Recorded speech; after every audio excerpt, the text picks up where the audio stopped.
I don't believe he was put in a position to succeed the other day. I don't believe he's been put in a position to succeed with the Cleveland Browns. I view the Cleveland Browns as a house divided, where whether it's the offensive coordinator and the head coach having a different view than the GM and the owner or whatever it is, I don't know what the hell is going on, but I don't believe he's in a place where collectively they are doing everything that they can to ensure his success. Dio, I know your position on this, and I know you're diametrically opposed to what I'm saying. Respectfully, I don't give a damn. There is no way that you could send a quarterback out there looking that damn lost, not having any cadence, any reps whatsoever with the first team. No way.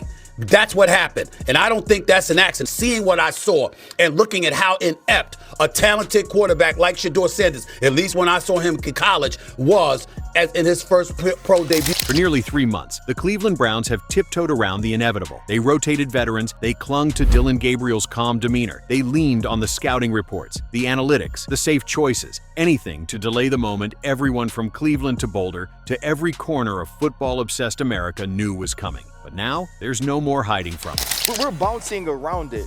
This game against the Raiders is his only chance. If Shedeur Sanders balls and this team wins, Shedeur Sanders is named the starter for next week. I don't care if Dillon Gabriel is healthy. I don't care if Dillon Gabriel looks like he could come back. If Shedeur plays well against the Raiders and wins, he should be the starter. Right. Inversely, if he doesn't, that's on him. Nobody's going to come up there and say Kevin Stefanski didn't prepare him. Nobody's going to come up there and talk about what he has around him. The Raiders are terrible. An absolute terrible football team. A team that the Cleveland Browns, with that defense, with Quinshon Judkins, with some of the pieces in Jerry Jeudy that you have around them, Tillman, you got to go out and make plays. And Shedeur Sanders has to know that this is not a game no more. You got your opportunity.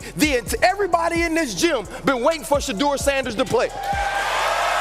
Right? Yeah. So Shedeur Sanders better understand what's at stake this week. This is not about beating the Raiders. This is a career-defining moment as early as you can possibly have one, and he better approach it like that. Shedeur Sanders is the starting quarterback of the Cleveland Browns. Not for a drive, not because of an injury, not as an emergency option. This time, it's the real thing. This time, the keys are in his hands. And this time, Shedeur Sanders intends to show the football world why he should have had those keys a long, long time ago.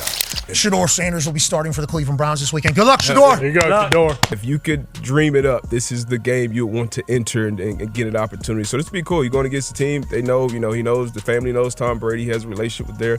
Obviously, the Raiders had the opportunity to draft him. Could go great. I mean, there's a chance, because you look at these balls, I mean, the arm talent is very real. So, what Shedeur takes a lot of hits, gets right back up. There's a lot of great in Shedeur's game. Shedeur's football IQ, I guess, is going to be found out here. And I'm not saying that we know week one, but that's the difference. His arm talent's there. His toughness is there. We assume he's not scared of the big moment because his life is literally just a big moment all the time. He's being watched by everybody since he was in 8th grade or whatever. So I don't know. I'm excited to see how it goes. I think you never know with a rookie quarterback, but boy, Monday is going to be loud, one way or the other with Shedeur. The moment became official this week when Browns head coach Kevin Stefanski confirmed that Shedeur would take every single first-team rep leading into Sunday's matchup with the Las Vegas Raiders. His first real week as QB1, not QB2 pretending to be prepared, not the understudy, not the scout team magician running other teams' plays. This week, Shedeur is the star of the show. Hallelujah, one veteran Browns assistant was overheard muttering. It's about time. Will you just sit quietly in a room this week and watch it, or are you going to try and go out there? I don't know. I haven't made up my mind yet. I've been urged to go. I'm pretty sure he wants me to go, but I kind of, you want to be out of the way. You don't want to be his distraction, but not that I would be, but then you think, he came all the way up here to see you. Right. So that's a shorter trip to go see him. You start thinking that as a dad, because you know what it means to him if he just catch a glimpse of you before he walks out. Yeah. But when you show up, there's always a tension. I mean, it's going to be. Yeah, but if that's the case, I would make sure that's not the case. Okay. Yeah. Most rookies spend months getting groomed. Shedeur spent months watching. Most backup quarterbacks get a handful of practice snaps. Shedeur got none. Most next man up situations are paired with intentional preparation. Shedeur entered his NFL debut last Sunday with 0 meaningful reps with the first team offense. Breaking the barrier, he called it, politely describing what was essentially a setup job. Wow. The Browns quarterbacks are 0-17 in their first career starts since the team rejoined the NFL. Well, this goddamn. goes back to 1999. Let that sink in. A quarterback has never won their first NFL start in Cleveland, going back to 1999. Damn. So basically, that's 27 years. Hey, that's crazy work. Look at these names from Tim Couch to Spurgeon Wynn.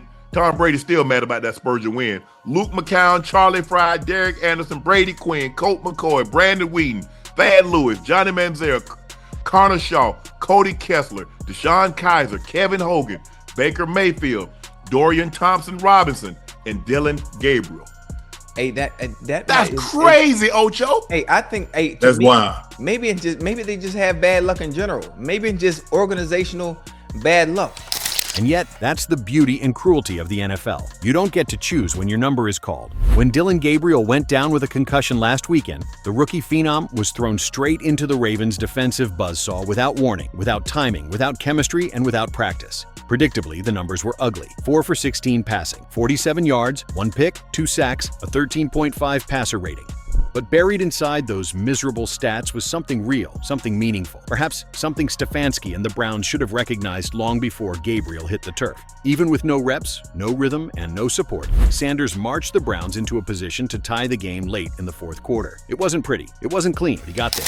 The positive that I saw is when you give him time, like any rookie, you give him time, he can read something out and find a completion. I'll do that. He ripped an end cut. That's right. On the 2-minute drive to try and win the game, put him actually in position to actually have a chance. That's right. Getting him on the edge is a big part of this offense, or at least it was in the past, of the nakeds and the boots and all those things. You saw him on the edge throw an accurate pass. He could do it. He can absolutely. I mean, is he talented enough and can he do it? The answer is yes. And does he want to do it? And does he want? Yes. So now it's all the learning. Yeah. And he's got Bill Musgrave there, who I love to death, who played quarterback in the NFL, was my coach for one of my best times and best couple seasons. So they got the answers. They have guys around him that can help him and teach him this stuff, and they are, and now if he's the sole focus and he's the starter, now you get all the attention, you get all the reps, you get all the study, the tips and all the side conversations of what's going to happen and what we think, I think he'll be fine. Now with an actual week of preparation, with command, with ownership, with the offense catered to him, rather than him trying to learn it on the fly, this is where the real Shedeur Sanders finally enters the frame. Shedeur Sanders stood behind the microphone Wednesday afternoon with the same exact confidence he carried at Colorado, the same charisma, the same controlled swagger, the same belief that has always separated him from the other rookies who hear their names called late on draft weekend.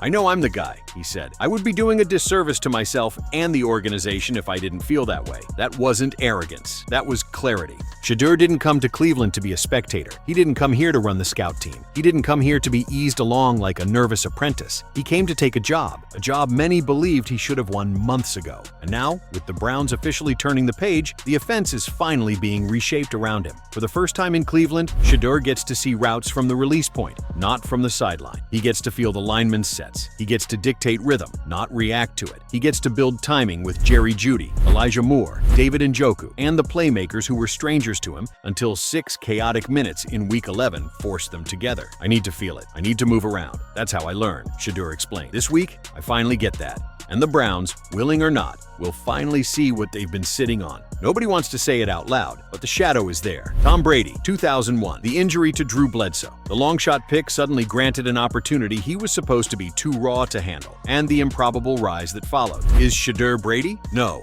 but the situation smells familiar. A franchise stuck in neutral, a young QB previously overlooked, a sudden vacancy, and a stage larger than anyone expected for a 5th-round pick. There's a reason every sports show in America has been salivating over this story all week. Even the skeptics can't turn away. Even the critics, the ones who think Shedeur improvises too much, who think he relies too heavily on his athleticism, who think he should have been drafted in the 5th round rather than the 1st, are glued to this moment. Because whether you love Shedeur Sanders or doubt him, you know this. His first start is going to say something. Maybe about him, maybe about the Browns, maybe about all the teams who passed on him over and over again in April. And in the NFL, where narratives define futures just as much as talent, that matters. Let's be honest, Cleveland isn't exactly handing Shedeur the keys to a Ferrari. The offensive line is battered, the run game has stalled, The receivers have been inconsistent, the coaching staff has been under fire, and the franchise has started 41 quarterbacks since 1999, a graveyard of careers, hype trains, and false saviors. But Shedeur isn't flinching. Pressure, he likes it. Expectations, he welcomes them. Chaos, he was born in it. I like pressure in life, he said. That rush everyone feels, that's what makes it fun. Even after thieves broke into his home last weekend and stole over $200,000 worth of property, and on the same night he was fighting for a comeback against Baltimore, Shedeur didn't blink. Football was still all he cared about. That doesn't just show maturity, it shows purpose. For the first time in Cleveland, the game plan is being built for Shedeur Sanders. Not around him, not with him as an afterthought. For him, quick reads, timing throws, designed rollouts, comfort routes, his pace, his instincts, his strengths. This is the week he should have received in August. This is the preparation he should have been granted when Joe Flacco was traded. This is the developmental path he should have been on from the moment he walked into Berea. Instead, he's getting it now, with an entire franchise and arguably the entire NFL world staring at him. And somehow, that feels perfectly fitting. Whether he lights up the Raiders or struggles through growing pains, Sunday in Las Vegas will be an inflection point in the Browns' messy, chaotic, unpredictable 2025 season. But Shedeur Sanders isn't walking in with fear. He's walking in with conviction. Conviction that he should have been the QB months ago. Conviction that he is the future. Conviction that his start in Las Vegas isn't just a substitution. It's a takeover. I know I'm the guy, he repeated Wednesday. On Sunday, he finally gets 60 full minutes to prove it. And if he's right, if the flashes from Colorado translate, if the timing syncs with Judy, if the offense finally breathes with rhythm and purpose, then all the waiting, all the delays, all the hesitation, all the cautious decisions will look like the Browns' wasted time they'll never get back. Because this time, Shedeur Sanders isn't coming off the bench. He's coming for the job. He's coming for the future. He's coming to show Cleveland and the entire NFL that they waited too long to give him the keys. And now that they're finally in his hands, he doesn't plan on giving them back.